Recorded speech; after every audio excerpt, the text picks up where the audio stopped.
Selamat datang di video pembelajaran ilmu pengetahuan alam dan sosial kelas 6 SD. Hari ini kita akan mempelajari bab 1, bagaimana tubuh kita bergerak. Topik B, sistem saraf. Kabel panjang di tubuh kita. Apa itu sistem saraf? Bagaimana sistem saraf berperan menggerakkan tubuh kita? Bagaimana kita bisa berjalan atau berlari, menggenggam atau melempar? Mengapa kita dapat spontan menghindar saat kulit menyentuh panci yang panas? Mengapa kita merasakan sakit jika terjatuh? Jawabannya karena kita memiliki sistem saraf. Sistem saraf adalah sistem yang mengatur dan mengendalikan semua aktivitas tubuh. Ada 3 fungsi sistem saraf, yaitu, yang pertama, mengatur organ-organ tubuh sehingga bekerja dengan selaras. Contohnya, kalian dapat berjalan dengan seimbang, organ-organ pencernaan bekerja dengan koordinasi yang baik, dan sebagainya. Yang kedua, menerima rangsangan sehingga tubuh dapat mengetahui dengan cepat keadaan yang terjadi di sekitarnya. Contohnya, kulit dapat memberi informasi rasa sakit dengan cepat. Dan yang ketiga, mengendalikan dan memberikan reaksi terhadap rangsangan yang terjadi pada tubuh manusia. Contohnya, kita bereaksi cepat untuk menghindar setelah menyentuh panci panas. Sistem saraf. Rangka membuat tubuh bisa berdiri, duduk dan melakukan gerakan-gerakan. Rangka dapat bergerak dengan bantuan otot. Otot dapat memanjang dan memendek sehingga menggerakkan tubuh manusia. Bagaimana kita dapat menggerakkan otot-otot di dalam tubuh? Semua itu terjadi karena kita memiliki sistem pengendalian.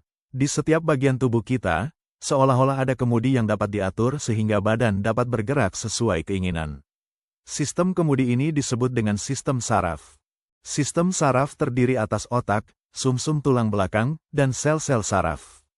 Sistem saraf membuat kita mampu berpikir, bergerak, menjaga keseimbangan, dan menjalankan aktivitas mendasar, bernapas, memompa jantung, mengolah makanan, dan sebagainya.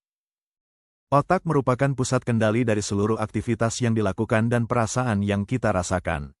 Otak yang membuat kita dapat mengindra apa yang terjadi di sekitar kita. Kita dapat merasakan sakit, halus dan kasarnya suatu benda, serta licin dan kesat benda karena adanya otak. Semua bentuk emosi yang kita rasakan, seperti sedih, senang, takut, marah, kecewa, dan resah juga dikendalikan oleh otak.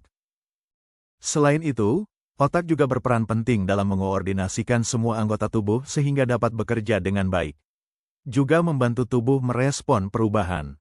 Misalnya, ketika suhu di sekitar kita turun secara drastis, maka seluruh saraf yang ada di permukaan kulit akan merespon dan memberi sinyal kepada otak bahwa kondisinya dingin.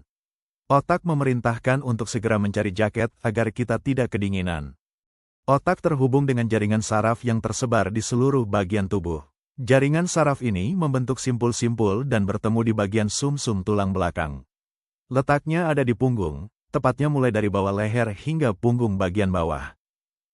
Jaringan saraf dan sumsum tulang belakang ini berperan dalam menghantarkan rangsangan dari seluruh tubuh ke otak dan sebaliknya. Oleh karena itulah, sistem saraf memiliki peran penting dalam kehidupan kita. Jika sistem saraf terganggu, maka kita akan mengalami kesulitan dalam melakukan aktivitas sehari-hari.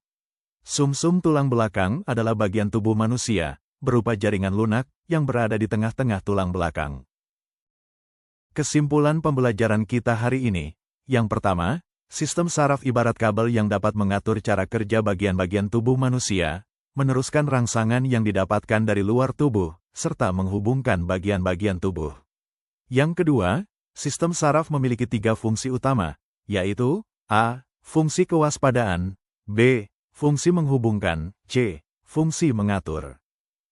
Yang ketiga, sistem saraf pusat berada di otak dan sumsum tulang belakang manusia. Dan yang keempat, jika sistem saraf terganggu maka fungsi dari bagian-bagian tubuh manusia juga akan terganggu. Sampai di sini pembelajaran kita tentang topik B, sistem saraf. Kabel panjang di tubuh kita. Semoga bermanfaat, jangan lupa like, komen, share, dan subscribe channel ini untuk informasi pembelajaran lainnya.